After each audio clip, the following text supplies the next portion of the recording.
하나님 말씀 같이 뜰까요? 갈라디아 1장입니다. 고린도 전후서 다음에 갈라디아서예요.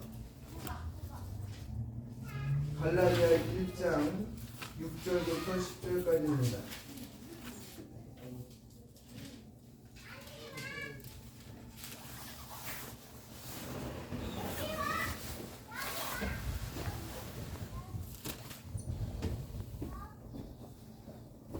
(301쪽입니다)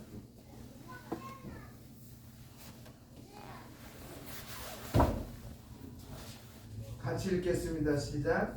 그리스도의 은혜로 너희를 부르신 이를 이같이 속히 떠나 다른 복음을 따르는 것을 내가 이상하게 여기노라. 다른 복음은 없나니 다만 어떤 사람들이 너희를 교란하여 그리스도의 복음을 변하게 하려 함이라. 그러나 우리나 혹은 하늘로부터 온 천사라도 우리가 너에게 전한 복음 외에 다른 복음을 전하면 저주를 받을지어다. 우리가 전에 말하였거니와 내가 지금 다시 말하노니 만일 누구든지 너희가 받은 것 외에 다른 복음을 전하면 저주를 받을지어다. 이제 내가 사람들에게 좋게 하랴 하나님께 좋게 하랴 사람들에게 기쁨을 구하랴. 내가 지금까지 사람들의 기쁨을 구하였다면 그리스도의 종이 아니니라. 예. 참 보면 서론에 보면 같이 읽겠습니다. 시작. 교회의 참됨을 판별하는 세 가지 표지가 있다. 첫째는 바른 복음의 선포.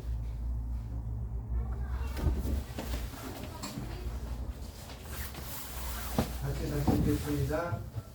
서론 부분 읽겠습니다. 시작. 교회의 참됨을 판별하는 세 가지 표지가 있습니다. 첫째는 바른 복음 선포, 둘째는 성례의 바른 시행, 셋째는 올바른 본증이다. 이 중 오늘은 첫 번째의 바른 복음 선포에 대해 살핀다.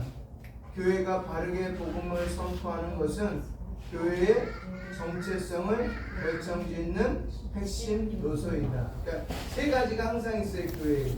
그것이 없으면 은혜 받는 수단이고 교회의 표지라고 말할 수가 없어요. 첫 번째가 뭐라고요? 바른 복음 선파. 두 번째가 성례 집행. 세 번째가 본증. 이 세 가지는 항상 따라다니는 거. 왜? 교회의 거룩함을 훼손시키지 않고 더욱더 단단하게 하기 위해서. 그래서 교회 안에 그것이 늘 있어야 돼요.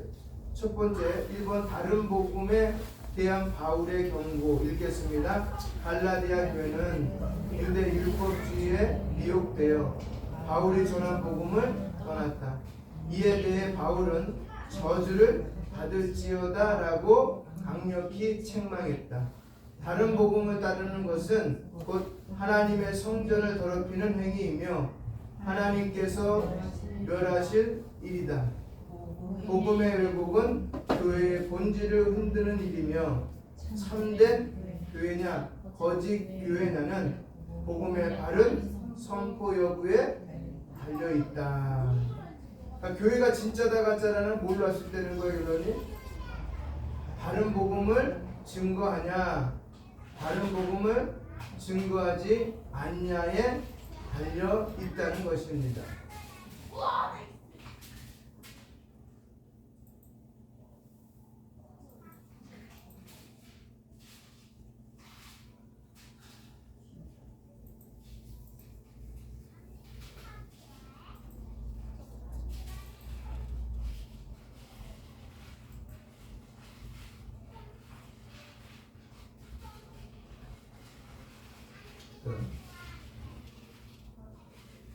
그러니까 우리 스스로를 구원할 수 없고요. 구원은 전적으로 하나님에 의해서만이 이루어진다는 복음을 모든 교회에 의하여 선포되느냐 하면 그렇지 않고 있다는 거예요. 바울이 있던 당시에 그러니까 율법도 행해야 되는 거. 다시 말하면 행위가 있어야만 구원을 받을 수 있다는 거예요. 그러니까 예수님의 십자가만 믿으면 100% 그건 안 된다는 거지. 뭐가 있어야 되는 거야? 거기에 행위가 있어야 된다는 거예요. 오늘날도 교회 안에 이거 많이 들어와 있어요. 지금요. 행위를 강조하는 것들. 행위를 우리가 안 하겠다는 게 아니에요. 첫 번째 알아야 될 거는 우리가 하는 모든 행위는 어디서 들어온 거예요? 은혜 가운데 들어와서 행하는 거지. 예? 그걸 배제한 상태에서 내가 행동을 하니까는 우리 은혜가 들어오고 구원이 들어온다는 거 아니에요. 우리 그거 없어도 그분이 선택하에 은혜가 들어오고 구원이 들어와 있는 상태예요. 우리는. 그래서 우리는 이제 두 번째 또 그 얘기예요. 그래서 구원을 얘기해 주고 있는 거예요. 구원은 절대적으로 전적으로 타락한 우리들을 통하여 구원은 들어올 수가 없어요. 이게 법적인 용어예요. 그래서 법에서 사람이 죄 있다 죄 없다 판결을 누가 내리는 거예요? 법관이 내리는 거예요. 판사가 내리는 거예요.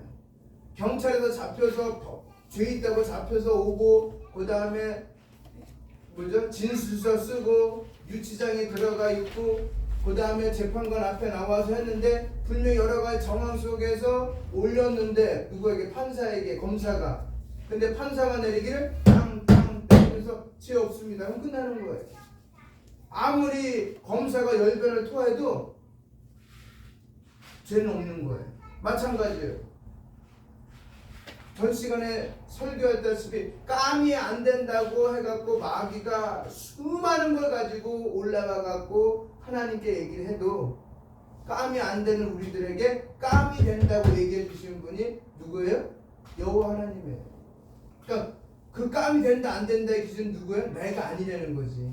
나의 행위가 아니에요. 근데 오늘날 알미니안주의는 거기다 뭐냐면 꼭 복음에다가 행위를 집어넣어요. 그러니까 행위를 하지 않으면은 구원을 받아도 탈락한다고 얘기해요. 그러니까 무섭지 교회가. 그러니까 그 구원을 받았는데 그걸 유지하기 위해서 다양한 일들을 교회에서 하는 거지. 그러니까 그 성도들 때문에. 그러니까 뭐 이것도 하고 저것도 하고 막 아주 요란해요 교회가. 그리고 거기서 떨어질까봐 조마조마하고. 그런 거 없어요. 우리에겐 조마조마할 일이 없어요. 그래서 복음을 바르게 선포하는 교회도 있지만 반대로 이 복음을 가리고 흐리게 하는 교회도 있습니다. 바울이 지금 말하고 있는 갈라디아 교회에서 이런 일들이 지금 일어나고 있습니다.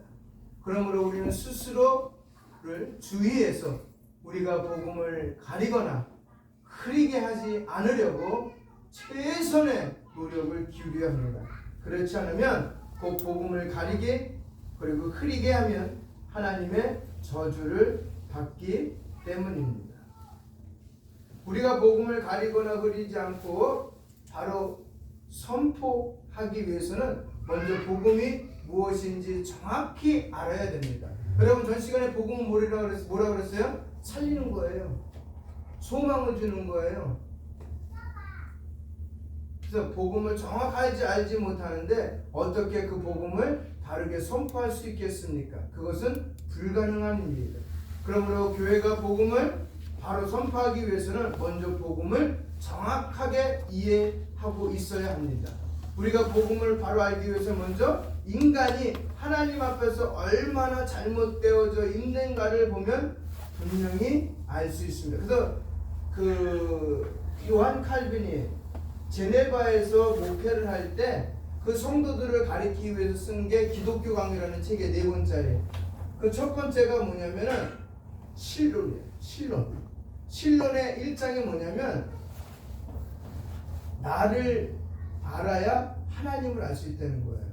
다른 말로 하나님을 바르게 알려면 내가 누구인지 나의 정체성을 바로 알지 않으면 하나님을 바르게 알 수 없다는 거지. 나의 정체성은 뭐야? 철저한 죄인이라는 거지. 하나님 앞에서. 그래서 내가 죄됨을 인정하고 각인하고 하나님 앞에 나갔을 때 하나님이 어떤 분인지 바로 알 수 있다는 거예요. 만약에 그렇지 않다면 하나님을 영원히 알지 못한다는 거지. 그래서 우리는 철저하게 우리가 누구인지. 누구예요? 응? 우리가 누구예요?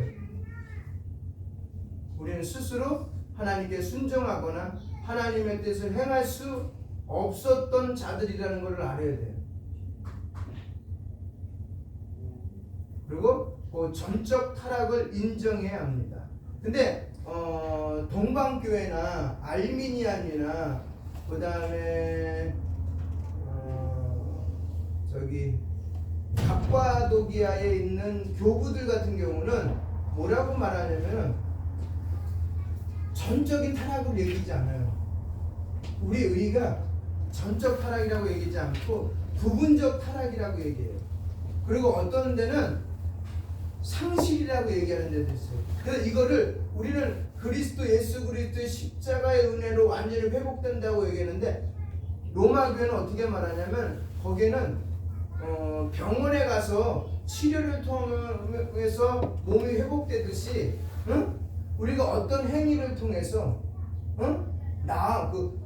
행위에 통해서 기쁨으로 말미암아 그 의가 회복된다고 얘기를 해요.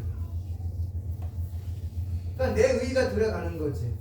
교만이란 뭐냐면 내 의가 하나님의 의랑 하나가 됐을 때 교만이 되는 거야. 그러니까 내 의가 드러나면 교만이에요. 그래서 동방교회도 마찬가지로 그렇게 얘기하고 있어요. 그래서 치료될 수 있는 의라고 얘기해요. 치료될 수 있는 의. 나의 행동을 통해, 나의 의를 통해서. 근데 우리 나의 의도 없고 행동도 없어요.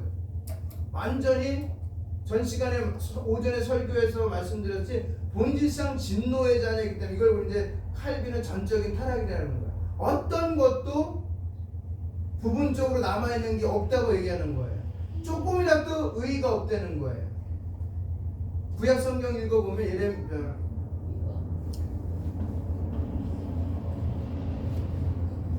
예레미야 보면은 의인이 없나니 의를 찾아볼 수, 사람에게 의를 찾아볼 수 없다고 얘기해요. 예레미야도. 그리고 로마서에서 바울이 아마 그걸 인용한 것 같아요. 바울도 의인은 없나니 하나도 없다고 했어요. 그러니까 전적으로 우리는 부패했고 타락했기 때문에, 바울도 표현하잖아요. 시편 51편, 시편 14편에 내가 죄 중에 잉태하였으므로. 예레미야 17장에 보면 심히 부패한 것이 사람의 마음이다라고 얘기하고 있어요. 그리고 창세기 6장에 보면 여호와 하나님이 직접 말씀하시잖아요. 뭐라고? 땅에 있는 사람을 보고 한탄했다. 왜? 그들이 생각하는 거나 계획하는 것이 악하다는 표현 앞에 부사를 넣었어요. 항상 악하다. 그러니까 계획하는 건 모든 것이 악화되는 거예요. 근데 그걸 어떻게 돼? 복음으로 다 예수님이 씻어서 벗겨서 던져버렸다는 거예요. 그러니까 더 이상 내 안에서 부패한 것도 볼 수 없게 되고, 네? 더러운 것도 볼 수 없게 되고, 오염된 것도 볼 수 없게 되고, 뭐만요? 깨끗한 것만 보게 됐다. 그래서 전 시간 말씀은 루터가 이렇게 말했다라고 그러잖아요. 하나님 앞에 갔더니 나의 죄를 눈 씻고 하나님이 찾아보고 싶어도 찾아볼 수가 없었다. 왜? 예수님 때문에. 그분이 자신의 피를 흘리면서 그 피값으로 나를 어떻게 다 깨끗하게 해주셨다. 할렐루야. 그래서 그 깨끗한 의를 가지고 우리는 살아가는 거예요. 어떻게? 기쁘게. 뭐를 맺으면서? 열매를 맺으면서. 물질의 열매도 맺고, 은혜의 열매도 맺고, 사랑의 열매도 맺고, 성령 충만의 열매도 맺고. 기쁘게 맺어가는 거예요. 기쁘게. 나는 할 수 없는데 해주신 그 은혜 감격해서. 그래서 그리고 처음뿐만 아니라 후에라도 우리가 주님의 능력에 의지하여 무엇인가를 내어놓을 수 있게 될 만한 존재가 되는 것 또한 아니라는 것을 철저히 인정하는 것이 뭐예요? 그분이 나에게 의를 입혀주셨다는 것을 인정하는 거예요. 그러므로 우리는 우리 자신에 대해서 철저히 절망하는 사람이 되어야 합니다. 이렇게 철저히 절망하는 사람은 그 절망 상태에서 우리 하나님이 하시는 일, 곧 복음을 듣게 되는 거예요. 그럴 때 내가 죄인입니다. 베드로도 고기 줬다고 고기 잡고 뛰어나와서 뭐라고 그랬어요? 주여 나를 떠나소서 나는 죄인입니다 라고 첫 번째 고백하는 거예요. 그래서 복음은 하나님이 내가 그런 죄인을 구원하신다고 말씀하시고 행하시는 일입니다. 복음이 뭐라고요? 죄인을 구원하는 일. 죄인을 구원하는 일. 소망이 없는 자에게 소망을 던져주시는 일. 그렇죠? 열매가 없는 자에게 열매를 주시는 일. 본질상 진노의 자녀에서 하나님의 자녀로 바꾸는 일. 이게 복음이에요. 오전에 설교도 했었잖아요. 그렇죠? 응? 기억하시기 바랍니다. 진짜 소망이 없고 썩고 냄새나는 곳에 뭐야? 걷어내고 다 걷어내고 소망을 주는 일, 냄새를 나게 하는 일, 그 일보다 복음이 되는 거예요.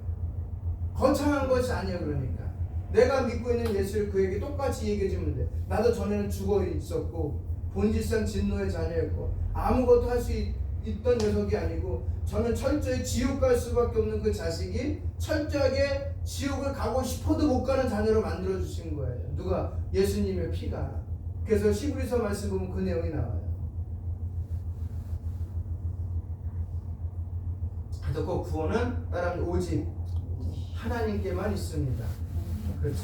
그래서 우리가 우리의 일을 다 해놓고서 하나님이 마무리해 주시기를 기다리는 것이 아니라 구원에 관한 한 우리가 할 수 있는 것은 아무것도 없어요.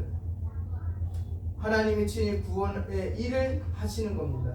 이렇게 하나님이 혼자의 힘으로 하시는 일이 구원입니다. 따라서 이 구원에 관해서는 우리가 그저 예수님께 의지해서 얻을 수 있을 뿐입니다. 다른 어떤 일을 시도하는 것, 뭐 선행을 행한다거나 율법을 행한다 하는 것들은 다 헛된 것입니다. 곧 구원은 인간의 공로로 얻어지는 것이 아니라는 것입니다. 우리의 구원을 위해서는 오직 그분만을 의지하는 것입니다. 그분께 기대는 것만이 필요할 뿐입니다. 그래서 그에게 의지하는 이는 끝까지 그를 의지해 갑니다. 이것이 우리와 하나님과의 관계의 특성입니다. 우리는 하나님께 의존적인 존재일 수밖에 없는 것입니다. 그것은 부끄러운 것이 아니고 자연스럽고 당연한 것입니다. 이렇게 하나님께 의존하는 이는 그렇게 의존해서 구원하시는 하나님과 예수님께 감사해서 그를 위해 살게끔 되는 것입니다. 이것이 복음에 동참해서 사는 삶입니다. 이는 감사하는 마음에서 자연스럽게 나오는 것입니다. 이런 감사의 생활이 우리에게 나타나지 않는 것은 하나님의 말씀에 문제가 있는 것이 아니라 우리가 이 복음의 사실을 제대로 생각하지 않던지 아니면 우리가 주님께 철저히 기대지 않던지 하기 때문입니다. 그러니까 복음을 이해 못하든지 내가 하나님께 의지하지 않고 내 힘으로, 제가 오전에 말씀드린 제가 살아보니까 앞으로 얼마나 더 살지 모르겠지만 살아보니까 돌아보니까 내게 한 것이 아니라 때가 되니까 그분이 다 이루어 주셨다라는 것을 경험하게 되더라고요. 그러니까 구원도 마찬가지. 가장 큰 건 그거잖아요. 구원 뭐 내 힘으로 얻어요? 내가 예수님 믿습니다 한다고 믿어지는 거 아니에요. 그러면 뭐 입술로만 하면 이 세상에 있는 사람 다 구원받게? 근데 그게 아니잖아요. 정말 그분이 내 속에 들어와서 넌 내 거야 라고 말하지 않는 이상은 나는 그분께 아니에요. 그리고 그분의 의에 포함될 수도 없어요. 그래서 우리는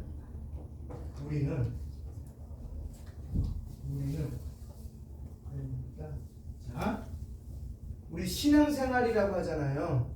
이제 앞으로 신앙생활이라는 단어를 빼야 돼요. 우리는 생활신앙을 해야 돼요. 자, 신앙생활하면은 이런 단어랑 이런 의미랑 거의 비슷한 거예요. 직장생활, 그죠? 응? 취미생활, 그죠? 그다음에 학교생활. 그래서 뭐가 있겠어요 또? 우리는 앞에 생활, 앞에 붙여진 것들은 누가 중심이에요? 내가 하고 싶으면 하고 하기 싫으면 안 하고 액세서리와 같은 거예요. 그 액세서리와 같은 것은 그것에 신앙만 갖춰 붙였을 뿐이에요. 그러니까 내가 열심히 하는 거지. 내가 교회에서 봉사하고 찬양 봉사하고 주차장 봉사하고 식당 봉사하고 뭐 여러 가지 인간관계에다가 막 갑자기 오늘 시험에 와갖고 쾅 와갖고 이놈이 욕한다 저놈이 욕한다 나를 비방한다 하면 어떻게 해요? 신앙 깨버리는 거지.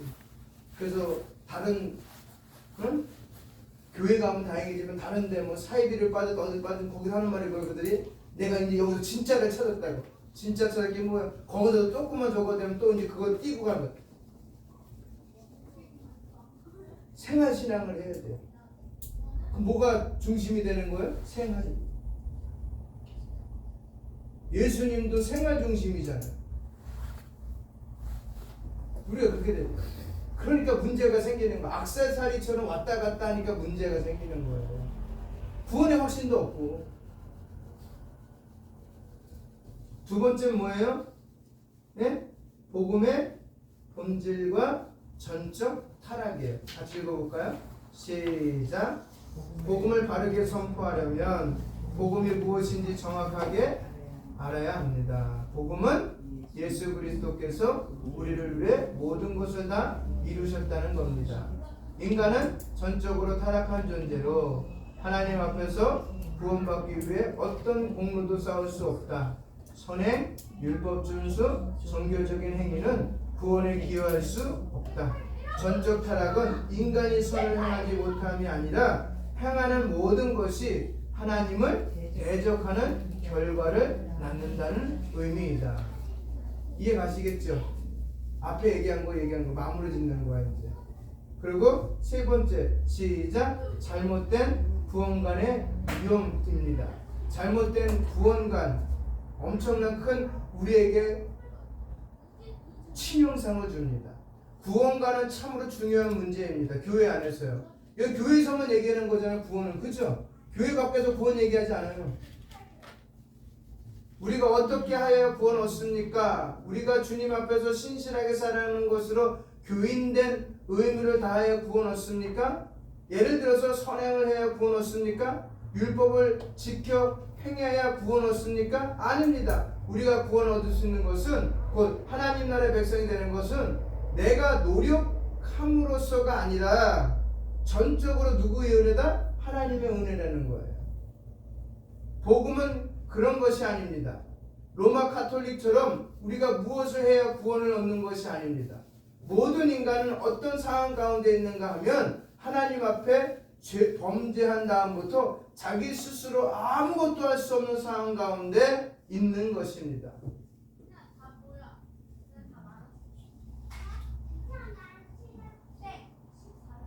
이것은 아무것도 못하는 것이 아니라 행하는 것이 전부 다 하나님께 반대되는 일만 한다는 것입니다. 이런 전적으로 타락한 인간이 자기 스스로의 노력으로 어떠한 일을 해도 구원을 얻을 수 없습니다. 이것이 복음의 출발점입니다. 이 세상에서 자기 노력해서 구원 받을 수 있는 사람은 한 사람도 없습니다. 아까 말씀드렸듯이 바울이 의인은 없나니 하나도 없습니다 라고 했습니다. 하나님께서 율법을 가르쳐주고 그 율법을 지키려고 해도 그 율법을 하나님이 요구하시는 철두철미한 수준에서 다 지켜나갈 사람은 한 사람도 없습니다. 그래서 옛날 교회, 즉 로마 카톨릭에서는 우리가 세례를 받으면 우리의 원죄와 세례까지 우리가 지은 죄가 없어진다고 생각하자고 합니다. 그리고 그렇게 또 가르쳐요.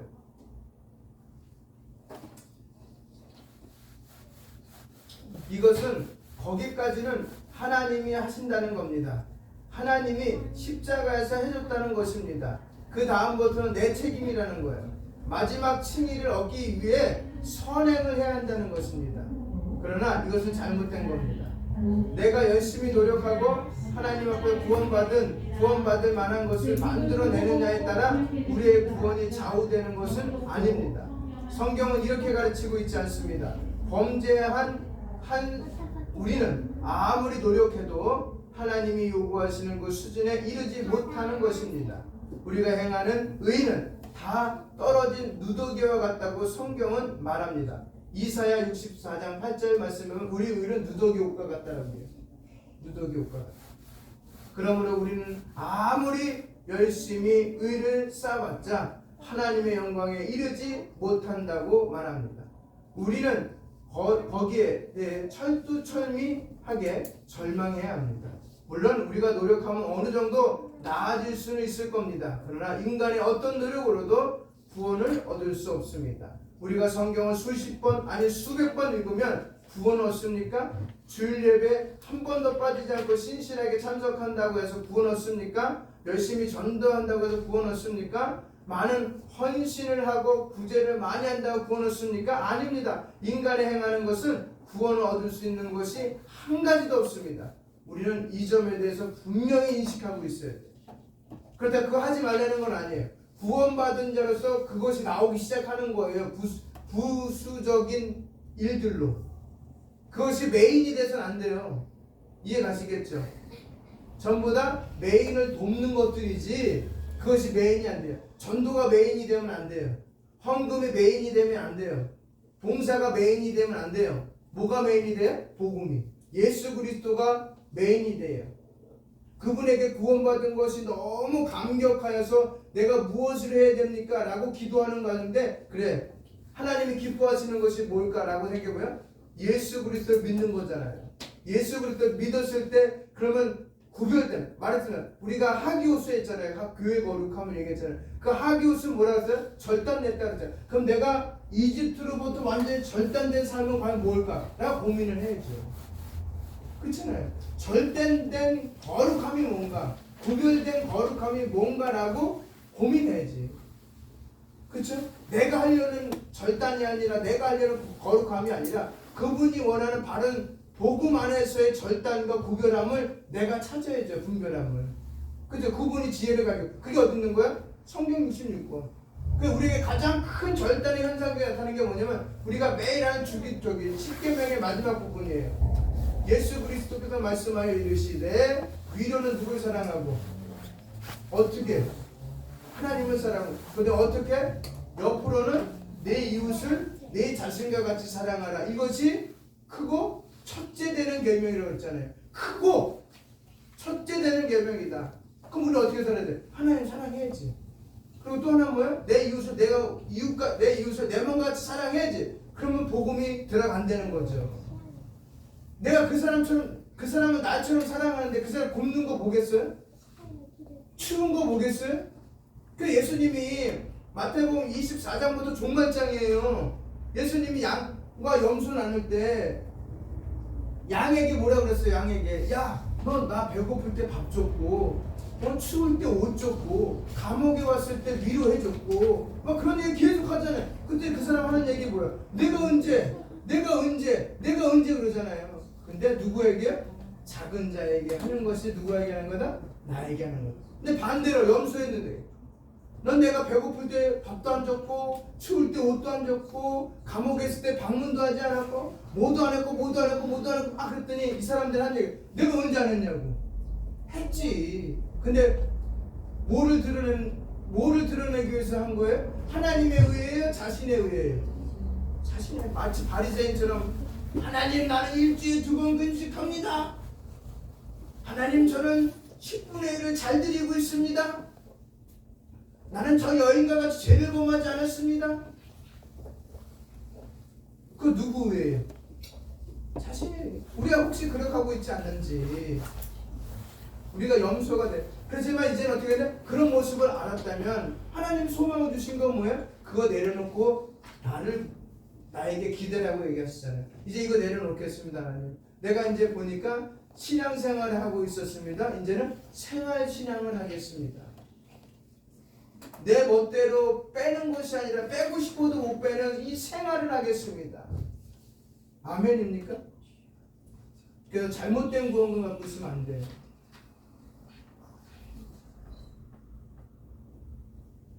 그래서 다시 한번 복음이란 뭐냐? 한마디로 말하면 이렇게 따라가 예수께서 우리를 위해서 다 이루신 사건이다. 다 이루잖아요. 어디서? 그렇죠. 예수께서 다 이루셨다는 것이 복음이에요. 더 이상 이룰 게 없어요. 우리가 뭘 해요? 그러니까 하지 말라는 거예요. 해도 이미 다 이루는데. 그래서 우리 전도서 읽으면 해안에 3곳이 있어요, 없어요? 없어요. 우리가 지금 이렇게 하는 거 과거에 있었을까 없을까? 이런 방법은 아니고 다른 방법은 있었을 거예요. 그죠? 집 짓는 거 보니까 어떻게 해요? 그 옛날에 더 잘 졌어. 우리나라는 30년만 되면 다 부셔. 근데 외국 같은 경우요? 몇백 년이 돼도 안 부셔. 이유가 있더구만요. 우리나라는 집 질 때 모든 그 전기선, 배관들을 시멘트와 시멘트 사이 벽 사이에 다 집어넣는데 외국은 가도 외국은 다 빼내. 그러니까 고장나도 어떻게 해요? 벽을 부시는 것이 아니라 외부에 있는 관들만 바꾸면 되는 거야. 근데 우리는요, 1층부터 30층까지 연결된 그 관을 바꿀 수 있겠어요? 못 바꿔. 그러니까 부시는 게 더 나은 거야. 그냥 쓸만한데도 불구하고 그렇게 살면 안 된다는 거죠. 우리 인간은 아무것도 못하는데 인간으로 살 수 없는 것을 하나님께서 하신다는 겁니다. 구원은 그래서 하나님 혼자 이루신 것입니다. 내가 이 일에 협동하는 것이 아닙니다. 하나님이 단독으로 하신 사역인 것입니다. 그러므로 우리는 하나님 예수님께서 다 이루어 놓으신 것을 감사함으로 믿음으로 받아들여야 합니다. 믿는 것은 다른 것이 아니라 나는 전혀 안 되니까 예수님이 알아서 해주십시오. 예수님이 해주시면 내가 믿습니다. 예수님이 책임지십시오. 이것이 복음이에요. 그렇게 하는 겁니다. 예수님을 신뢰하는 것입니다. 이것이 뭐예요? 복음을 믿는 거예요.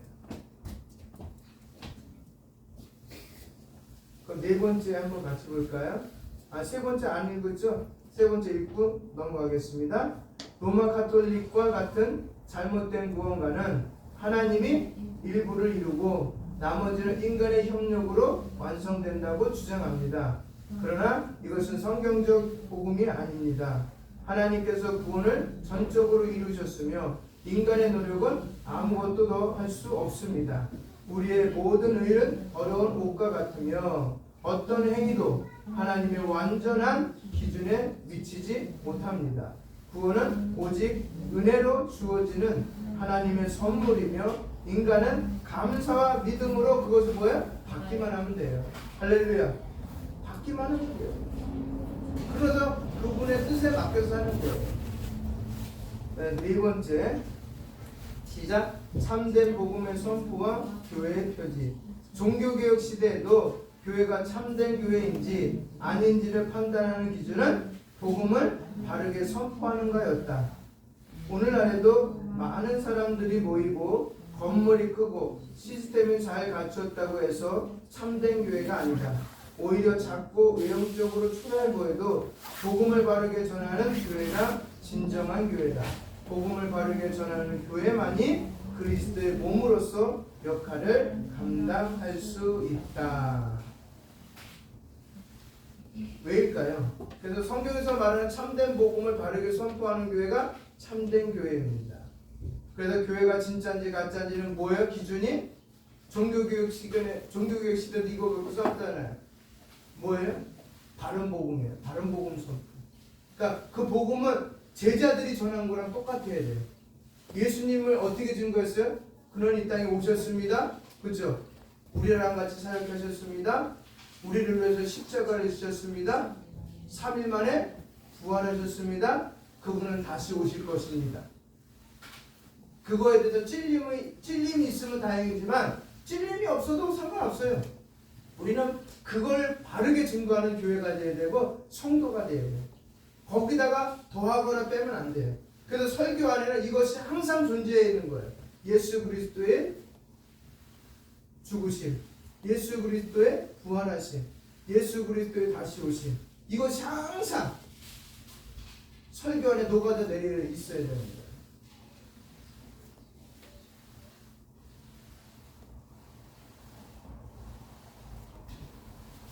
자, 오늘날 우리는 복음에 대해서 이야기를 했습니다. 복음을 바르게 가르치고 선포하는 교회가 바른 교회입니다. 복음을 정말 우리 스스로 할 수 없는 그것을 주님께서 해주셨다고 선포하는 것입니다. 이것이 얼마나 중요한지 바울은 오늘 갈라디아서 읽으면서 말합니다. 다른 복음은 없나니 다만 어떤 사람들이 너희를 요란케 하기 위해 혼동케 하기 위하여 그리스도의 복음을 변하려 합니다. 그러나 우리나 혹 하늘로부터 온 천사라도 우리가 너희에게 전한 복음 외에 다른 복음을 전하면 뭐하다? 저주를 받는다. 할렐루야. 그래서 구원은 내가 무엇을 해서 얻는 것이 아닙니다. 하나님이 다 해주신 것입니다. 우리가 할 일은 하나님이 다 해주셨군요. 감사하며 믿음으로 받아들이는 것입니다. 우리 마무리 줘볼까요? 거기 결론 부분 한번 보겠습니다. 시작. 복음은 인간이 할 수 없는 구원을 하나님이 친히 이루셨다는 선언입니다. 교회가 이 복음을 바르게 선포하는 것이야말로 참된 교회의 첫 번째 증표입니다. 복음을 가리거나 흐리게 하는 일이 없도록 우리는 깨어 있어야 하며 복음을 변질시키지 않고 바르게 전하기 위해 복음을 바르게 이해해야 합니다. 오늘날 한국교회가 복음을 흐리게 하거나 축복 중심의 메시지로 왜곡하는 현실을 돌아보면 진정한 복음이 회복되도록 힘써야 합니다. 아멘. 그래서 첫 번째 오늘 바른 메시지 복음 선포입니다. 복음은 누가요? 하나님이 다 이루셨습니다. 그걸 내가 받아들이는 거예요. 이루신 그 사건을 받아들이는 거예요. 가장 큰 게 뭐예요? 죄예요.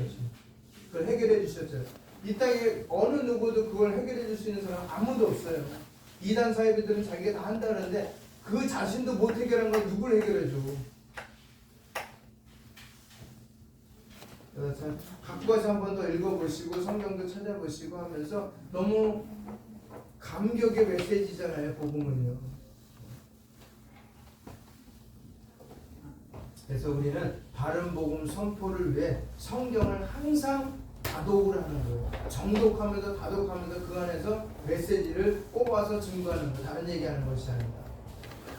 네, 주기도문으로 마치겠습니다.